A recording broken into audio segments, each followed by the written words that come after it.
جو مدینہ میں دھرنا کرنے کے لیے آئے وہ 3 شہروں سے تھے۔ قیادت جو ہے وہ اکابرین صحابہ کر رہے تھے۔ بالکل ایک ایسے لگ رہا تھا کہ یہ ایک بنو امیہ کی خاندانی حکومت ہے۔ سیدنا عثمان نے ان کو امیر کوفہ سے ہٹایا تھا، اس کے بعد وہ گوشہ نشین ہو چکے تھے اور کسی قسم کی سیاسی سرگرمی میں وہ بالکل حصہ نہیں لیتے تھے۔ انہوں نے بڑی حساس معاملات کے اوپر مشورہ دیا ہے، خلیفہ اول کو بھی، خلیفہ دوم کو بھی، خلیفہ سوم کو بھی۔ سیدنا عثمان کے ساتھ وہاں مظاہرین جو تھے انہوں نے بدتمیزی کی، دسترازی کی۔ اعوذ باللہ من الشیطان الرجیم، بسم اللہ الرحمن الرحیم۔ اللہم صلی علی سیدنا محمد وعلی آلہ وصحابہ وبارک وسلم۔ تو ہم پہنچے تھے کہ سیدنا عثمان رضی اللہ عنہ کے خلاف جو لوگ اٹھے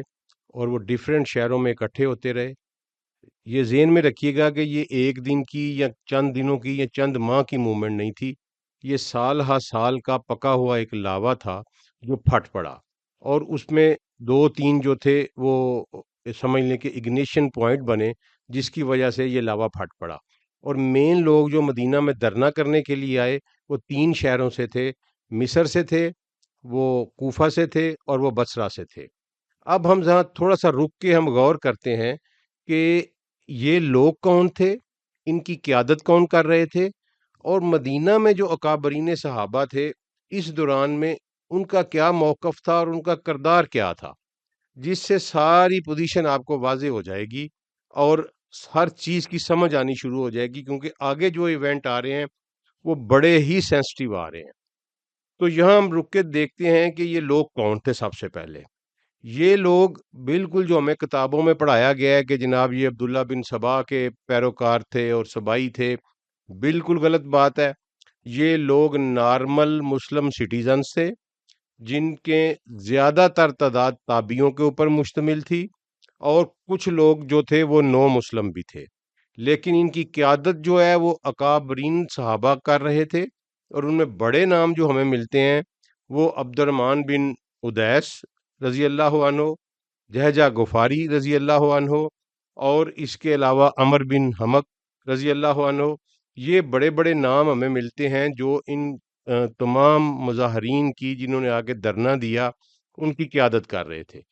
اور اب ان کے جب انہوں نے مطالبات پیش کیے، جب اہل مدینہ نے ان سے پوچھا کہ بھائی تم کیا لینے آئے ہو، تو انہوں نے اپنے مطالبات جب پیش کیے تو ان مطالبات میں 2 مطالبات تو یہ تھے کہ گورنر مصر کو چینج کیا جائے، امیر مصر کو، اور امیر بصرہ عبداللہ بن عامر کو چینج کیا جائے۔ اور جو کوفہ والے تھے انہوں نے اپنے امیر کی تبدیلی کا مطالبہ نہیں کیا، بلکہ انہوں نے کہا جی کہ اس کے نیچے جو عامل ہیں وہ مقرر چینج کیے جائیں۔ میں نے آپ کو بتایا تھا کہ عاملین جو ہیں وہ کلیکٹرز تھے، اور بنو امیہ نے یہ کیا تھا کہ اپنے ینگسٹر لڑکے بلا کے ہر خاندان نے اپنے اپنے لڑکے عمل لگا دیے تھے، اور اوپر چونکہ امیر بھی سارے کے سارے بنو امیہ سے تھے، تو بالکل ایک ایسے لگ رہا تھا کہ یہ ایک بنو امیہ کی خاندانی حکومت ہے جس کے لیے اسلام نہیں آیا تھا۔ اچھا، اب دوسری طرف جو اکابرین صحابہ تھے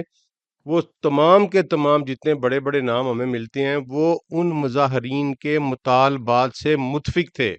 یہ بڑی امپارٹنٹ بات ہے، اس کو ذہن میں رکھیے گا کہ سیدنا زبیر، سیدنا طلحہ، یہ 2 بڑے نام ہیں، اور اس کے علاوہ جو بڑے نام تھے وہ مولا علی علیہ السلام اور سیدنا سعد بن ابی وقاص۔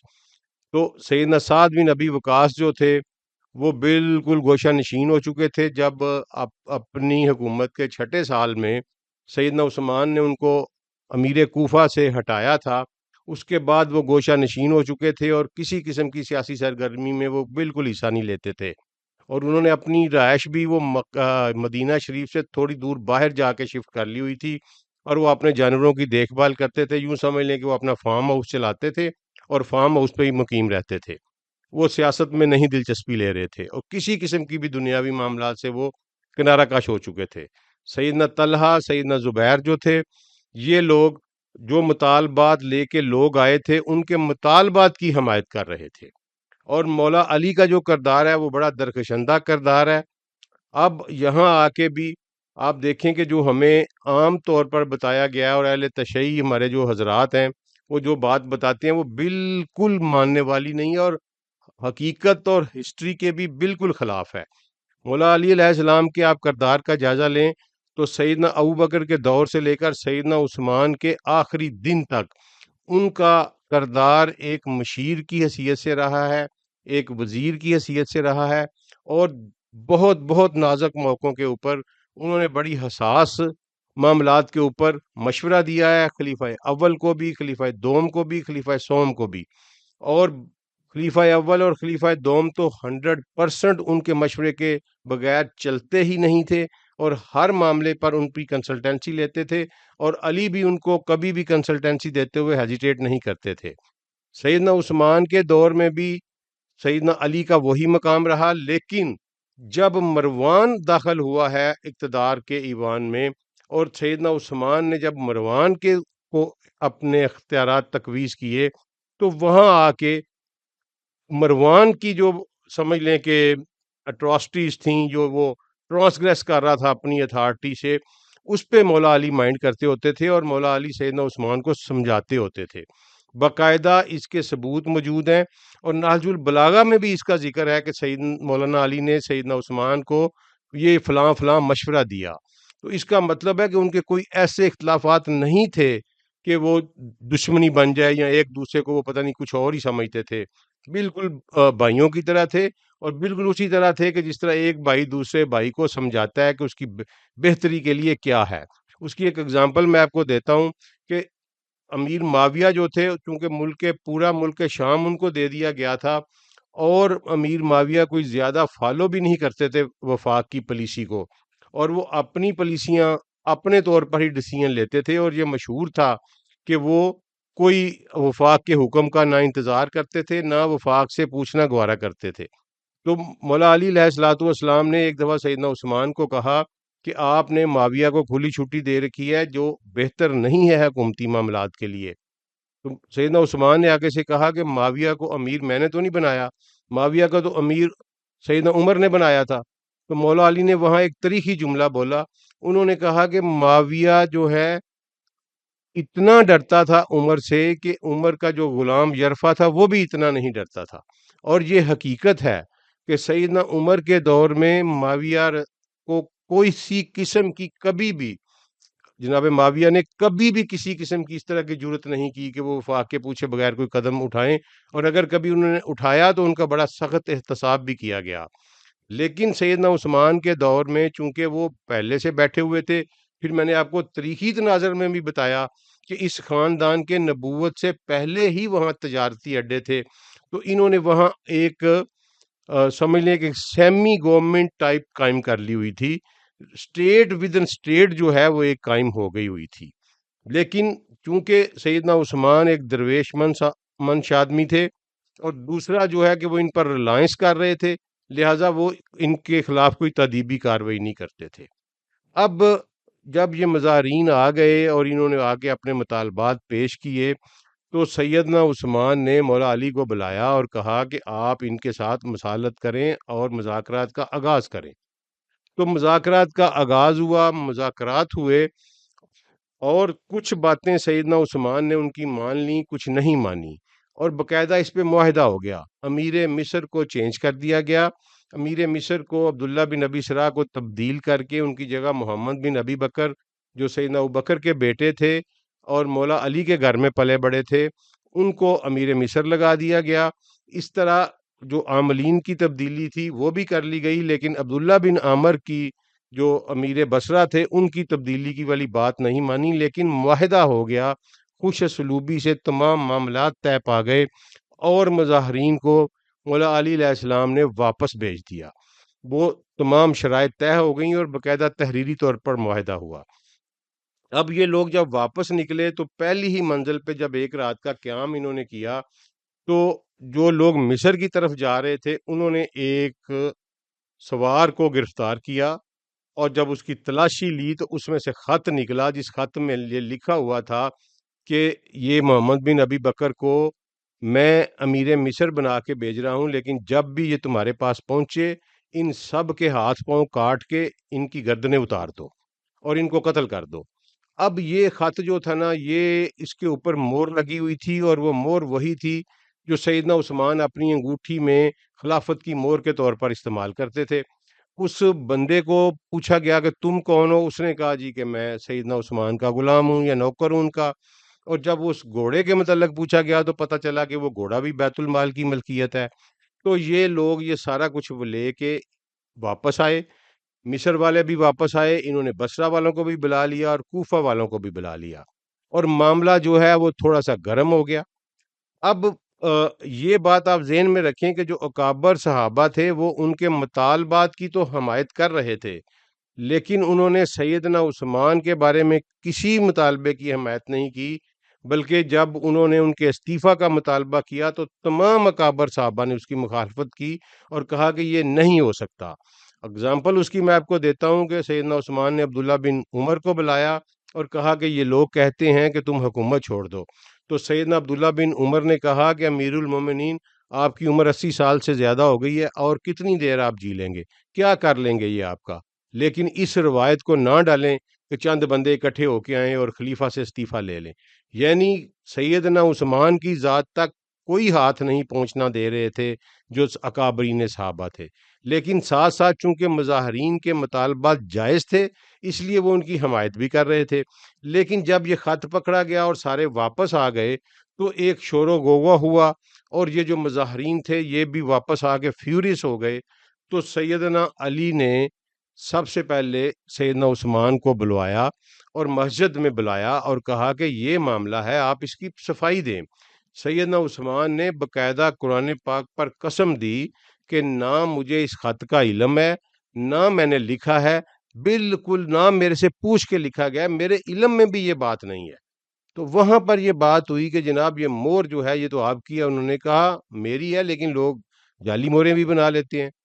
تو یہ گھوڑا بھی بیت المال کا، انہوں نے کہا میرا ہے، ان کا یہ غلام ان کا وہ بھی میرا ہے۔ تو لوگوں نے کہا کہ پھر تو یہ مروان نے لکھا ہے، تو آپ اس طرح کریں کہ مروان کو ہمارے حوالے کریں۔ اب سیدنا عثمان یہ بات طے کر کے اپنے گھر گئے۔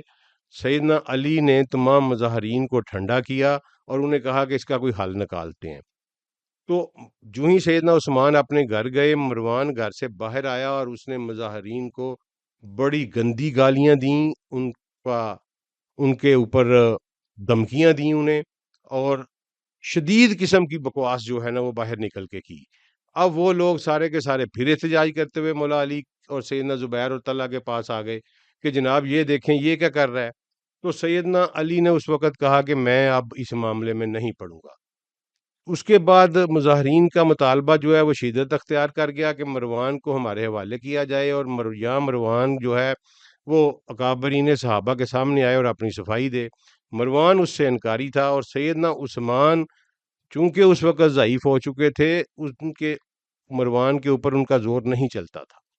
تو مروان منہ زور ہو چکا تھا، یوں سمجھ لیں۔ تو اس کے بعد سیدنا عثمان نے بہت سارے اپنے جو گورنرز تھے، امیر تھے، ان کو خط لکھے اپنی مدد کے لیے۔ اب یہاں دیکھیں کہ محاصرہ انہوں نے کر لیا سیدنا عثمان کے گھر کا، اور پہلے انہوں نے یہ مطالبہ کیا کہ مروان کو ہمارے حوالے کرو، پھر اس کے بعد ان کا مطالبہ بڑا، انہوں نے کہا کہ سیدنا عثمان استعفیٰ دیں۔ سیدنا عثمان مسجد میں نماز پڑھانے کے لیے آتے ہوتے تھے۔ ایک دن وہ خطبے کے لیے ممبر پر کھڑے ہوئے تو جہجہ غفاری تھے صحابی، جو صلح حدیبیہ کے صحابی ہیں، انہوں نے ان کے ہاتھ سے لے کر ڈنڈا جو ہے ان کے ہاتھ سے چھینا، وہ خطبے کے دوران جو چھڑی پکڑی جاتی ہے، اور اس کو توڑ دیا، اور سیدنا عثمان کے ساتھ وہاں مظاہرین جو تھے انہوں نے بدتمیزی کی، دسترازی کی، بالکل غلط کیا اور یہ ظلم کیا۔ سیدنا عثمان کو اٹھا کے گھر لے جایا گیا، اور اس کے بعد سیدنا عثمان کا محاصرہ انہوں نے کر لیا، اور سیدنا عثمان کو بڑی دفعہ مولا علی نے میسج بھیجا کہ آپ مروان کو حوالے کریں ہمارے، ہم اس سے پوچھیں کہ یہ سازش کس نے کی ہے، لیکن اس کا کوئی اثر نہیں نکلتا تھا۔ اس وجہ سے سیدنا طلحہ، سیدنا زبیر اور سیدنا علی نے اپنے اپنے گھروں کے دروازے بند کر لیے اور اس صورتحال سے لا تعلق ہو گئے۔ جب وہ لا تعلق ہو گئے تو ایک موب تھا وہ بفر گیا۔ اب آپ موب سائیکالوجی پڑھیں تو اس میں تو صرف ایک تیلی لگانے کی بات ہوتی ہے، اس کے بعد کوئی سمجھ نہیں لگتا کہ موب کیا کرتا ہے۔ تو اس ہوا یہ کہ سیدنا عثمان کے گھر کی دیوار سے ایک تیر آیا جو رپورٹڈلی مروان نے چلایا تھا، اور وہ ایک بزرگ صحابی تھے ان کے لگا اور وہ وہاں شہید ہو گئے۔ اب اس کے بعد جو ہے مجمع جو ہے یہ بکھر گیا، ان کا غم و غصہ بہت شدید ہو گیا، انہوں نے دیواریں پھلانگیں، اور پھر وہ ہوا جو نہیں ہونا چاہیے تھا، حرم رسول کی بے حرمتی ہوئی، ذوالحجہ کے مہینے کی بے حرمتی ہوئی، اور سب سے بڑی بات یہ کہ امیر المومنین خلیفہ راشد سیدنا عثمان غنی ذو النورین کو شہید کر دیا گیا۔ اب یہ ایک ایسا سمجھ لیں کہ فتنہ تھا کہ جس نے ہمارے اوپر ایسے دروازے کھول دیے جن کا کسی قسم کا نہ کوئی اور تدارک آج تک امت پیش ہی نہیں کر سکی۔ یہ سمجھ لیں کہ اس معصوم خلیفہ کے دل سے نکلی ہوئی کوئی بد دعا تھی، یا اللہ تعالیٰ کی طرف سے جو ظلم اس امت نے اس معصوم خلیفہ کے اوپر کیا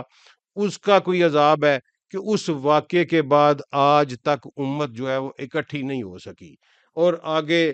خون خوار واقعات ہوتے چلے گئے، اور یہ فتنوں کا ایک ایسا بڑا دروازہ کھلا کہ جس کو پھر دوبارہ کنٹرول نہیں کیا جا سکا۔ سیدنا عثمان جب شہید ہو گئے تو پھر اس کے بعد شہر کے اوپر قبضہ کر لیا ان لوگوں نے جو باہر سے آئے ہوئے تھے، اور جو لوگ ان کی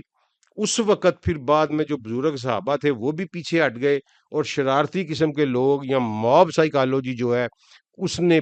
وہ پریویل کر گئی، اور انہوں نے قبضہ کر کے شہر کے اوپر تو مسلمانوں کے خلاف، اکابرین نے صحابہ کے خلاف بدتمیزی شروع کر دی۔ یہاں آ کے میں آپ کو اگلی قسط میں بتاؤں گا کہ سیدنا طلحہ اور سیدنا زبیر کے ساتھ کیا ہوا، اور سیدنا عثمان رضی اللہ تعالیٰ عنہ کو کیوں دفن نہیں کرنے دیا جا رہا تھا۔ اب یہ دیکھیں نا کہ چلیں وہ شہید ہو گئے تو مکہ مدینہ تو بڑا پڑا تھا صحابیوں سے، تو وہ سارے کے سارے صحابی جو ہے وہ سیدنا عثمان کی نماز جنازہ میں کیوں شریک نہیں ہوئے؟ اس لیے شریک نہ ہو سکے کہ انہوں نے پھر وہاں بدامنی کریٹ کی اپنے، اور انہوں نے گلیوں کے میں قبضہ کر لیا، اور تمام صحابہ اپنے اپنے گھروں میں بند ہو کر رہ گئے، اور وہ کوئی باہر نہیں نکلا۔ یوں سمجھ لیں کہ مدینہ جو حرم رسول صلی اللہ علیہ وآلہ وسلم ہے اس کے اوپر پھر ایک مواب کا قبضہ ہو گیا، اور وہ مواب پھر جو کرتا ہے پوری دنیا میں وہ انہوں نے وہی کیا۔ اس کے بعد پھر جو کچھ ہوا وہ میں پھر اب آپ کو اگلی قسط میں بیان کروں گا، اور وہ جو موجب بنا آگے جنگ جمل کا، جنگ صفین کا، اور جنگ نہروان کا، تو وہ ہم آگے ڈسکس کریں گے انشاءاللہ۔